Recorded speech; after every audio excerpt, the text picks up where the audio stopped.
You know how my invitation started? I was not the one they invited. They invited another man of God more influential than myself. Then he had a challenge, needed to attend to his dad. So the plan was I will only cover for that day. Then he will come the next day. When I went, the people saw me in the airport. They were full of despise. They showed up lackadaisically and I said, what took you so long? No, the guy said, I'm coming now. Have your host ever talked to you with anger before? I said, oh boy, no honor from you. Then right inside the car where they were taking me from the airport to the hotel, they made a call to my hearing to book another smaller room. So I don't deserve the room that was reserved for the senior man. When I had small room, I said, oh boy, they don't see me finish.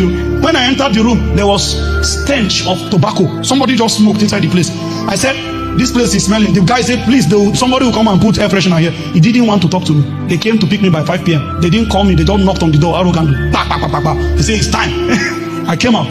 Meanwhile, he has kept me in the wilderness for long. For a long time, I've been preaching to people. I've been preparing as though I'm talking to the world. Sometimes what we had was a plastic table that was the pulpit. We will come with our jotter, put on the plastic table, and be sharing with vigor as though we are speaking to the world. Some of you, one meeting is all God calculated into the plan for your change of season.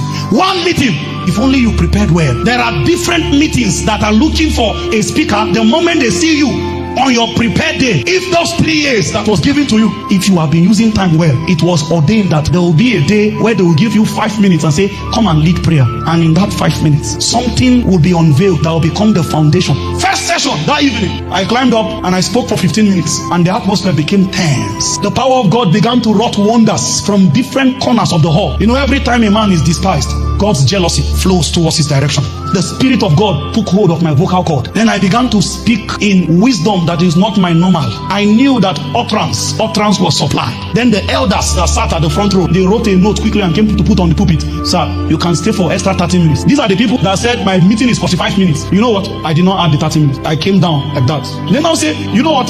Help us call Apostle. Let him now come for the next day. Since you have started, just finish it. The next year after that year, when they hosted that same conference, guess who they looked for?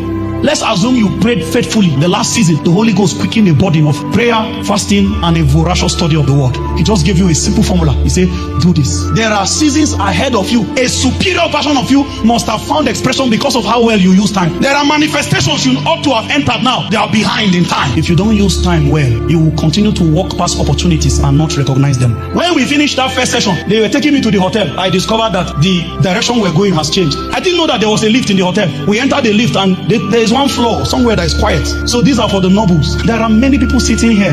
You continue to underperform at every level. Even the certificate in your hand is not a true reflection of your capacity. You knew that if you gave more time to what you need